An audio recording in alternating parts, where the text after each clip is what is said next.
guys, welcome back to my channel, Dammie. As always, if you're new, welcome.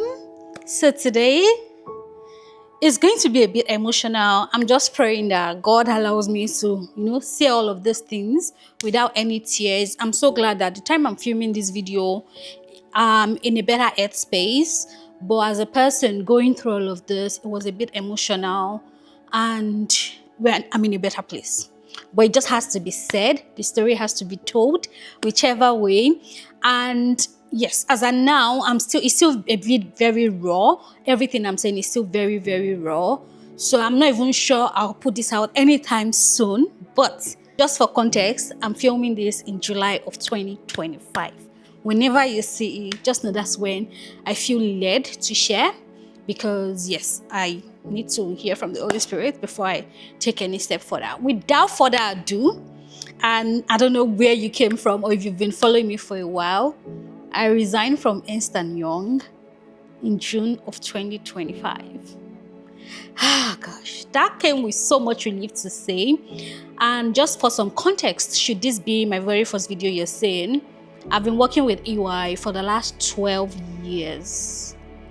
And what was meant to be a survivor job of doing it for just 2 to 3 years led me to a 12 years journey that I never saw coming, that I never imagined.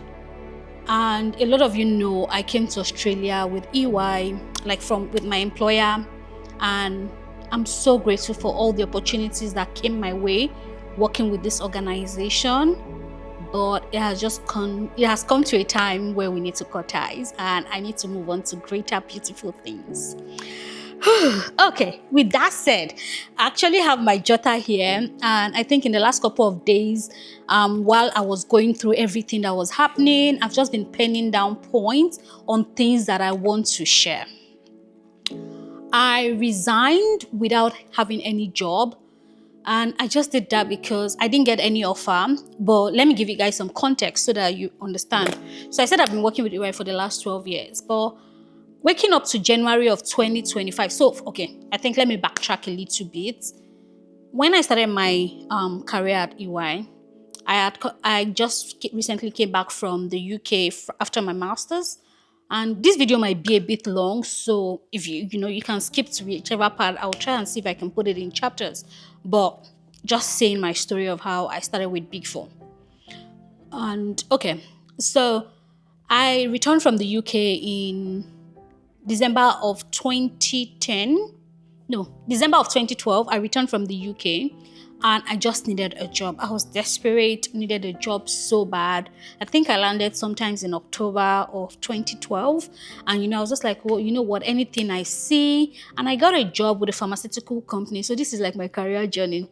I got a job with a pharmaceutical company back in Ota. I was raised in Songwater, Ogun State, Nigeria. And I was an accountant doing, just bookkeeping, not really an accountant. I'll call myself a bookkeeper. So I was doing their bookkeeping. And at the time, I was earning 35,000 naira after a master's in the UK that I paid about 15,000 pounds for. But yeah, I was just doing it. And then my husband, which is another long story, was able to get me to interview for Ernst & Young through someone that he knows that, they are my parents. They are now my adopted parent, and I call him daddy. He was a partner at EY at the time, but I got this offer through my husband, at the time my fiancé, because we were planning our wedding. But, with a 35,000 naira job, I still got married. I did my introduction in January. We're planning to get married, but we know that 35,000 was not sustainable. So my husband tried to get me the interview. So I went for the interview sometime in February of 2013. In all of this, I was still working at the pharmaceutical company. So I went for the interview in February, and I don't even think I've ever applied to EY before. If I applied to EY, it would have been when I was in the UK. When at the time, I think there was a time where I thought, okay, maybe I will stay back. But I just got to a point where my fiancé, who is my husband now, at the time was not willing to live in the UK for anything whatsoever. I think he went to the UK in 2012, saw everything, and was like, no, I can't do this. Come to Nigeria, let's get married. We will be fine. And so I came. So it was really hard getting a job in Lagos. I went for interviews, even got into scammers. Another story for another day. So I did interview anyways, and then I got into EY. When I got into EY, one of the requirements, and then my EY journey started in March of 2013. So count the 12 years. So I started that journey, and not too long after I got in there, I knew I could not last. I was saying it to everybody, I cannot last here. Like, there is no way. And everybody knew me back then. I used to say, I cannot last here. This is not for me. I kept saying that thing every time. But anyway, 1 year turned into 2 years, 2 years turned into 3 years. The first thing I thought that would kick me out very early was getting qualified, because I don't know what the rules are now, but back then, if you're not qualified, after 3 attempts for your papers, you'll be jacked out of the firm. Oh gosh. So I'm like, me. I've tried ICANN in the past. I did not pass. I didn't even pass one paper. And I think I took maybe 4 papers then when I did ICANN. I didn't even pass one paper. How will I pass ACCA or ICANN? But luckily I met, and one thing I would say in all of this is thank God for all the people I met through my 12 years journey. I met the best people in my life today. I met them there. Outside of my family, I met them at EY. So I'm so grateful for the relationship I built out of it. And EY always prides in its people, and I can tell you that's 100%. I give it to them. So I met some amazing girls that we started our journey together, and they were like, oh, they're doing ACCA. They sold it to me, and I bought it, and I went on to do ACCA. And like I said, I started EY freshly married, or going to get married, because I did my intro in January. I think January 15, 2013 was when I did my intro. 15 or 19, I did my introduction. So I was already engaged, like wedding plans was at top tier when I joined EY. So I joined EY March of 2013. So, and I got married August of 2013. So I started ACCA with these girls, God bless them. And gosh, they motivated me so much. I did my first paper. I did my first 2 papers. I passed. Gosh. Even my mother did not believe I would pass. Everybody was just worried about me. But I can tell you that I did all of my ACCA papers pregnant. Yeah. I was pregnant with Tofumi. I was pregnant with Fury. I did all of that. Pregnant, nursing a newborn, and all of the shenanigans, because we started our first year, allowed to start your exam 1 year after you joined the firm. So my 1 year mark was April of 2014. I took in for Tofumi in January of 2014. So I was like 3 months pregnant, and I started ACCA.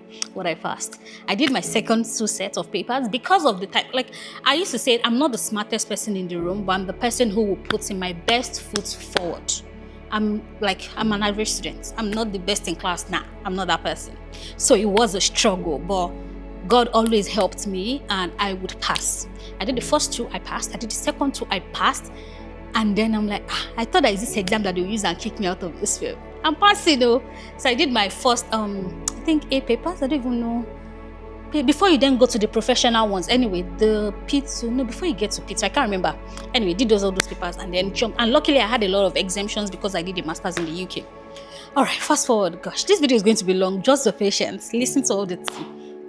So I then went on to P papers. I did my first 3 P papers and I aced it. Like, gosh, I'm shivering because I didn't even believe I would pass it. And I passed it. Thanks to the right company. Like, my friends were solid and we motivated ourselves through it. So I did that. And a lot of things have to give. And again, that takes me back to a lot of questions that people say, oh, Dammie, how do you balance it all? There's no balance anywhere. One thing has to give. Because what I would say is, at that time where I was nursing children, okay, so before I get to the last 2 papers, which is where the trouble started, I was nursing Tofumi. I had a home, a young marriage, literally, young marriage to, make work, and just a lot of things. One thing had to give. And I remember very well, for me, I was never about, I want to be the best in the office. I just wanted to do the best. Like, I wanted to do what was good to move to the next level. Like, what do I need to do to achieve this? What do I need to do to achieve this? Because I can't be struggling with people who had no extracurricular activities like I do in my life.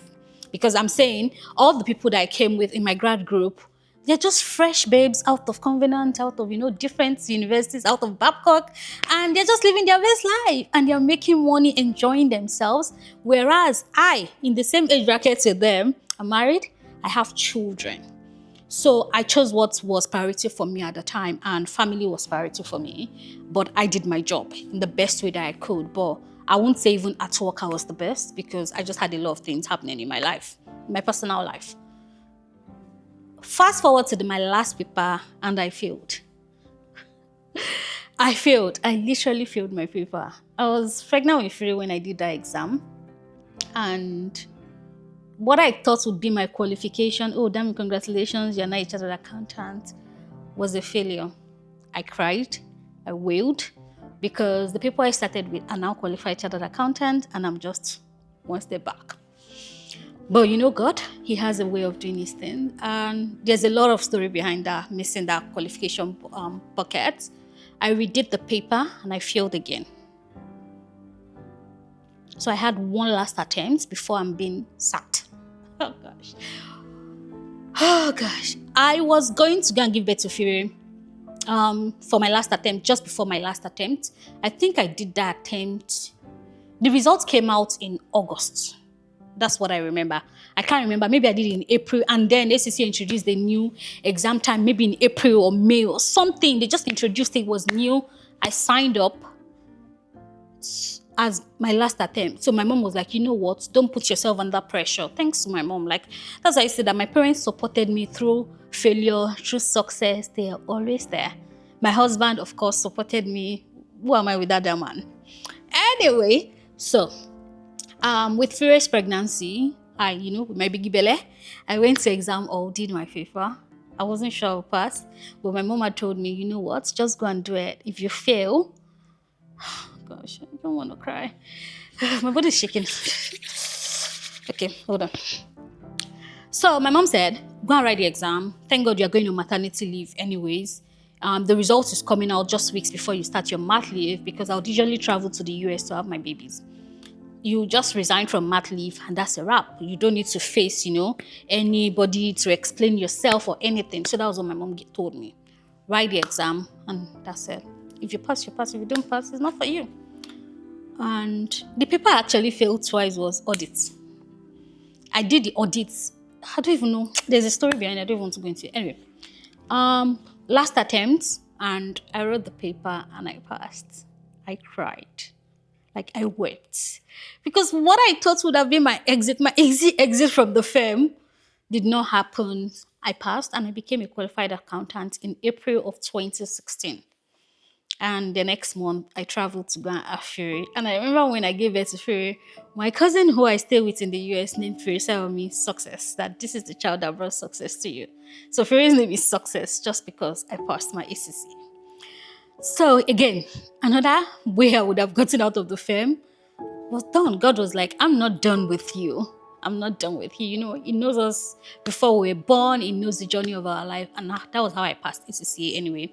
And I returned back to EY after having my baby in the US. Fast forward to that was done. Gosh, this video is becoming 13 minutes. Oh gosh. Okay, so that was it. And I came back, continued my job, and life is good. 2016, 2017 kept going. I think I even got a double promotion then. I got a double promotion. Once you're qualified, I think you automatically become a senior or something. Whatever. Got it. Move on. 2016, 2017, 2018 came and life was still good. But when it got to 2018, a lot of our colleagues at the time, the people they started talking about, there was no jackpot, but they started relocating and getting jobs. And the very common place people were going to at the time was Dubai. My husband, because there's no way to get citizenship in Dubai. So we're like, so you just be there on just your residency for so long. What's the end goal? And our kids were US citizens. So we're like, So my husband was really not big on Dubai. And then not too long, a lot of people started moving to the UK. So my friends were doing it, but almost all my friends had left.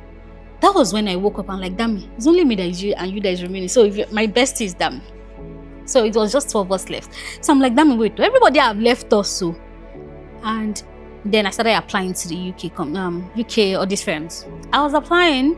I remember doing PwC and I got such a good feedback. They're like, oh, PwC Bristol at that. I schooled in Bristol. So I'm like, oh my gosh, this is amazing. This will be nice. I will reconnect with all my friends because when I did my master's, all the people I lived with, they stayed back. I was the only one who returned to Nigeria. We're four flatmates. Three of them stayed back after our masters. I was the only one who returned to Nigeria. So I'm like, going to PwC Bristol would be amazing. Like reconnect with my people, Peter, Okwe, and Inika. Those are my flatmates during my masters. And I did not hear from them. It went crickets, like radio silence, nothing after that. Even after giving me feedback that the interview was good, it was successful, it was everything. But you know God, the way it works.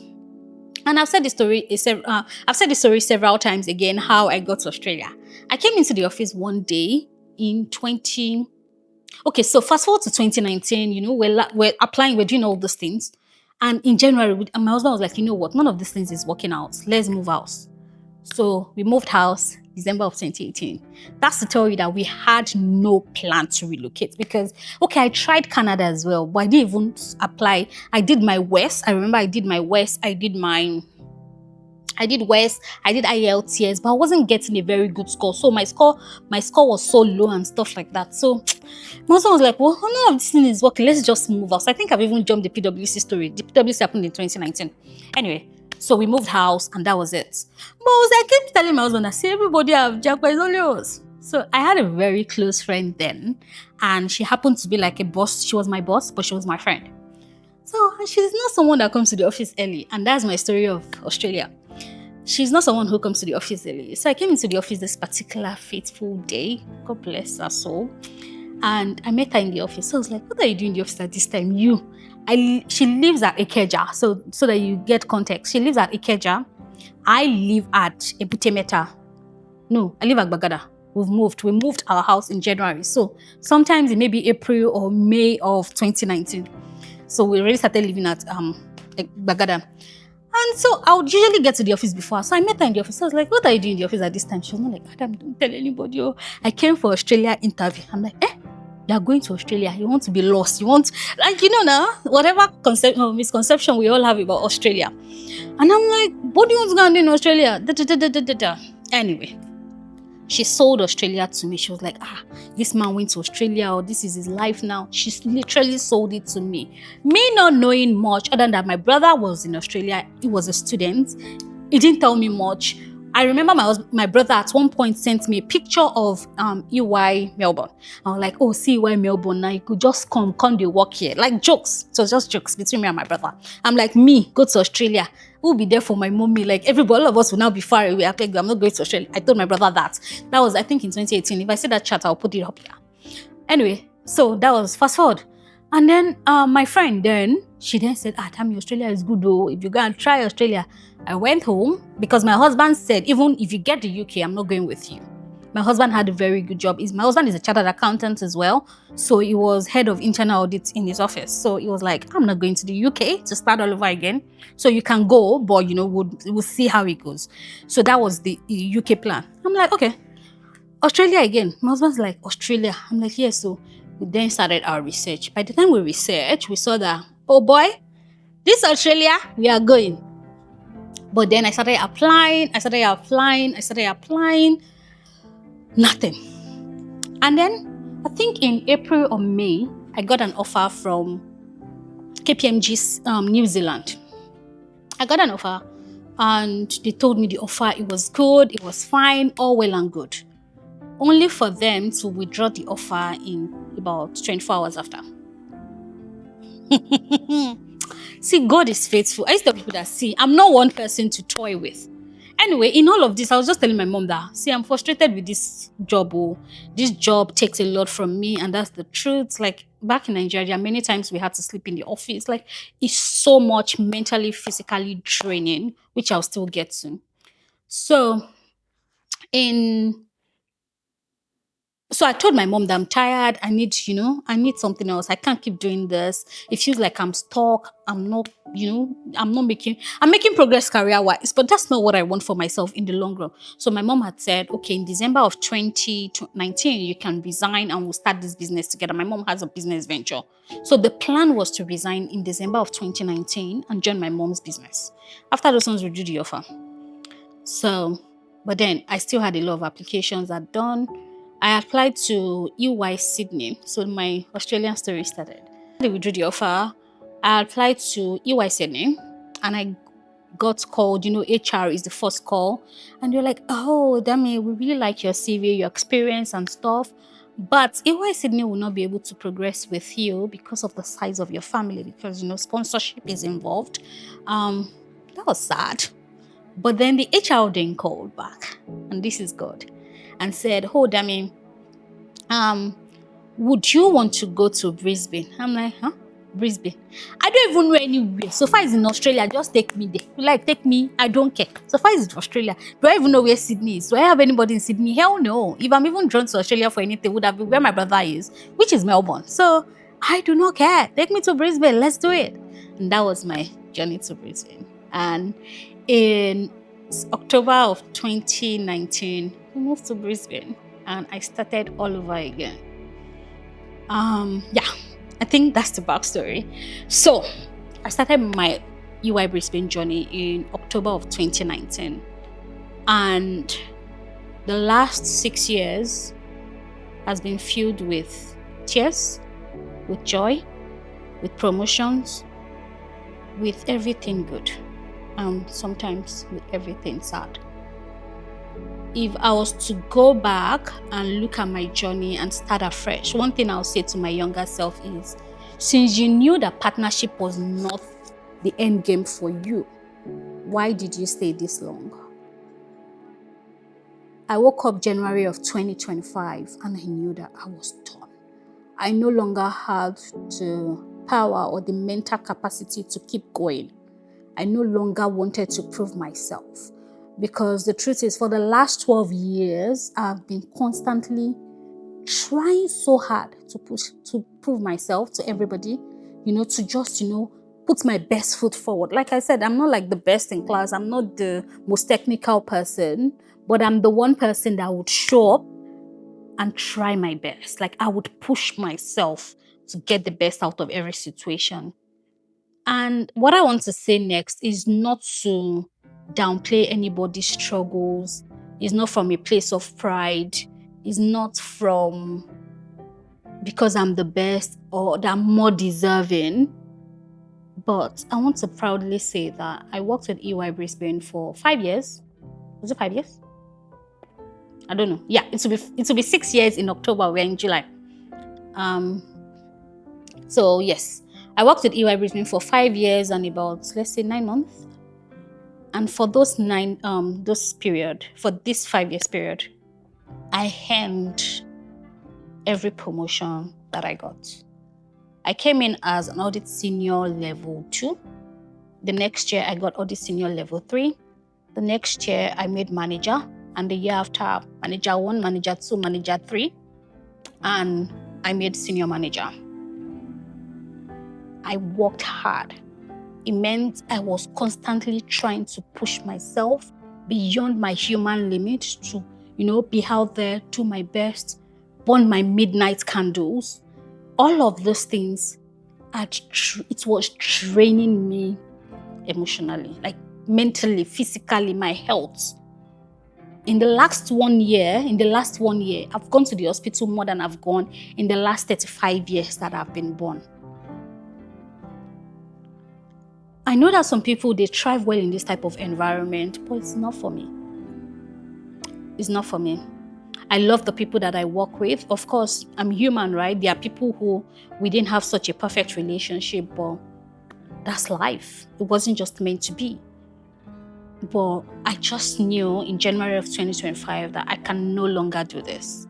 And it showed in everything that I did. I suffered severe panic attacks. In June, and what led to my resignation? a lot of issues that happened in the office this year that it just showed that I wasn't there anymore because I didn't give a F. Like my feedback did not, I don't even check my feedbacks. They come, I don't even open it. I don't care. So I'm like, I no longer need to be here. But I was applying for jobs and I wasn't getting it. In the first week of June of 2025, I took 3 days sick, and I wasn't sick, like sick. I would get to my laptop, I would open it, and I could not just do anything. My heart would be pouncing. I would find myself crying. And, I was working from home on those 3 days, and I would just close my laptop. And once I close it, like my blood pressure was shooting off the roof at my age. And I'm like, nah, I don't want this. I can't do this. So that week, after taking 3 days off, I took my husband, was like, are you sure? Like, what's happening? I'm like, because I've been applying and I've not gotten anything, I don't know what's best for me. Like, I don't know what next to do. I have bills to pay. I'm a first-born African daughter. I have people to make proud. Like, how do I explain this? That I left my job because I was scared, because I was tired. It was so hard. It was so hard, but thankful for my husband, my friend. So on a Friday, after that week, I went to my friend and I'm like, you know what? I need your help. Gosh. Okay, no, we're not doing this. So I went to her and I'm like, okay, this is everything on the table. These are my options. Please don't do this if you've not prayed. Don't do this if you've not saved. I'm just putting this disclaimer out there. Don't do this. And I told her, I'm going to resign on Monday. I can't do this no more. I cannot. Nothing is worth my health, my mental health. Nothing.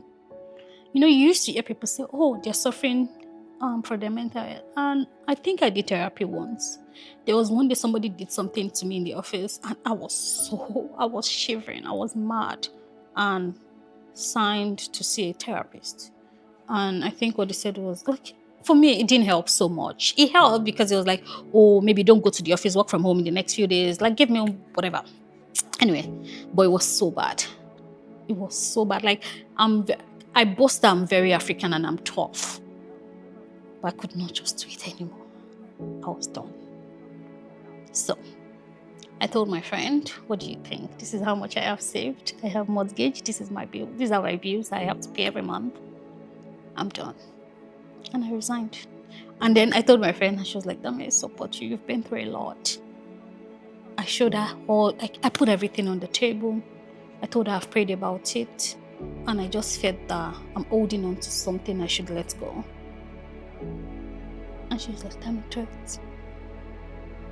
And then I told my husband. My husband, of course, told me, gives me his 100% support. He did say that, but it's going to be hard for him as well to, carry my responsibilities. I'm a full-grown woman who have always been responsible for herself. Always. I've never been the one to depend on anybody for anything, except my parents, of course. So he gave me his 100% support. And on Monday, the 16th of June, I resigned from Ernst & Young. And that's the best day of my life. I was happy. I was proud of myself. I felt so much peace. And what I said to people, like everybody that called me then and said, oh, Dammie, how do you feel? I'm like, peace. Even peace, not knowing what's next, not knowing how the next, job would come to me. I felt so much peace. Of course, I told people to pray along with me. I told my pastors, just told a few people, pray along with me. I've done this. I'm doing this. I think before I did this, I said, pray along with me. And I resigned. And I felt peace. Peace that money cannot buy. Corporate life is not for everybody. No, it's not. So that's my story. That is my story. I resigned. I'm so happy. I've never felt this fulfilled in my life. Yeah, I don't even know how. But I prayed. And I had the lead in. I think, let me backtrack a little bit. Sometimes when we think that something is a blessing, it might be a curse when we don't pray and we're just going with our emotions. So in July of last year, when I made senior manager, and when it came as a miracle, like, oh gosh, I got this job, I got promoted, which was a big deal, because for someone who thought she would resign from Big Four as a senior, or even as a staff associate, then before I got qualified, and getting to senior manager. I don't know if people say it often, but the Big Four corporate trap entrapped me, and I stayed longer than I should have stayed. Some people enjoy it. Some people enjoyed, the work dynamics, the demand, the going. It wasn't just for me. And the fact that, the way we work is you work with different people, and the constant need to prove yourself. I'm Black, I'm African. If someone else of another race, right, needs to do one thing to prove themselves, I need to do times 10 to prove myself. So the constant need to constantly going, pushing myself, showing up, I just did not have it in me anymore. And that showed that I wasn't, like, it was time. And knowing when it's time is very important in life. So what I was saying, sorry, I got distracted. In last year when I got that senior manager promotion, on the same day I got promoted, I got an offer for another role. But I was like, oh no, it would be so nice, to have the title, senior manager, EY, So I didn't resign. I stayed. But deep down, I knew that it was time to leave. But I was title intoxicated. That's the word.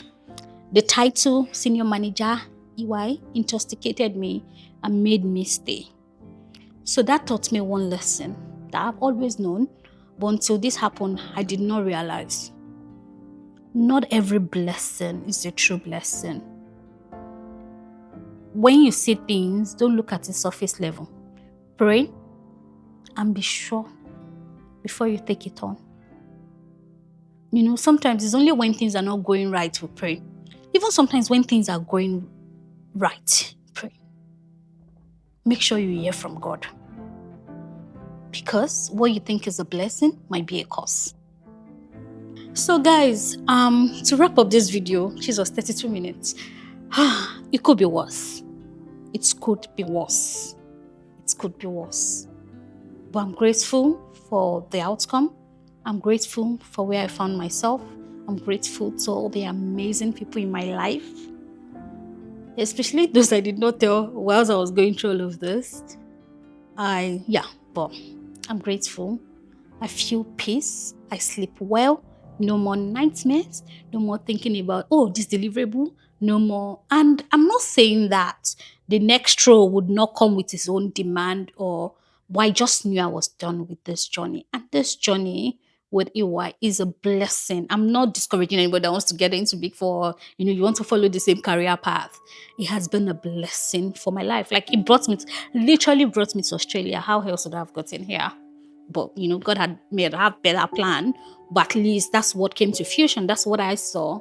It gave me this opportunity to give my family a better life, better, all the amazing things that we've done in the last 5 years plus of coming to Australia had happened through this route. So I'm grateful to God for everything. I have no regrets.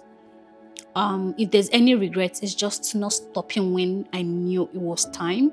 And to be honest, December of 2024, I knew I was done. I did not look forward to January. So this whole year has just been hard. And all of these things showed in my feedback. Like, even the blind will know that this girl is mentally checked out.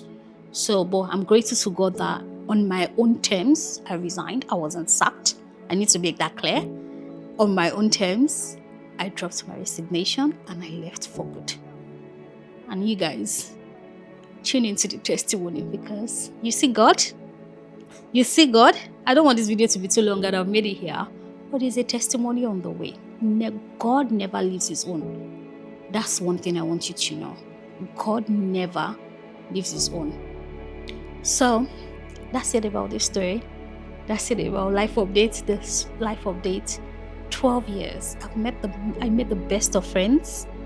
I met my best friend, my second daddy, a lot of the good people I've met through this company. I always knew that partnership, even me, I did not plan to be a manager. talk less of partnership. So I knew that living now has not changed anything. If anything, I overstayed. And yeah, if you guys want to know anything about, working in Big Four, what are the lessons I've learned, my work relationship, how did I make it? Like I said, I got promoted or progressed every year for the last 12 years. Not once did I miss promotion. And it's not because, like I said, it's not because I'm hardworking. Most importantly, I found God's favor. God favored me because I know people who are more technically sound, who are more hardworking, who will do everything more than I will do it. But I just say it's God's favor, God's grace over my life. And it was just, it was just about time. It was right to move. I got the promotions, I got the progression, but it didn't even give me satisfaction that I needed. So I have gracefully, with God's grace, taken a bow. I'm moving on to more beautiful and amazing things. So yes, that's the bit of a life update. And like I said earlier, if there's any questions, anything you guys want to know, drop it in the comment. I'll be sure to film about it. But I just wanted you guys to know that. And I know that I've really not mentioned it on this channel before that I work at EY. A lot of people have guessed. I've seen people even send me friend requests on LinkedIn. For some weird reasons, people found me there. I just wanted to keep that part of my life private, which I'm happy I did. At least, whatever. But yeah, my Big Four journey is done and dusted. I'm no more auditor. To God be the glory. To God be the glory. I'm done. Feels good to see that. But yeah, I can't believe I did that video without crying. Big up, Dammie. But anyways, thank you guys so much for watching. I hope you enjoyed the video. I know it was all over the place. I'm a yapping girl. I yap too much, like I was just saying earlier. But yeah, that's it. Yeah, ask your questions away. Don't forget to give this video a thumbs up. Maybe not share too much. Because if I say a lot of shares, I'll start panicking of who are they sending this to. So give this video a thumbs up. Comment, ask your questions, subscribe if you're not yet subscribed, because there's more to come where this came from. And the testimony, it will blow your mind. So make sure you come back for the testimony. But yeah, that's it. Thank you guys for watching. I'll see you in the next one. Bye guys.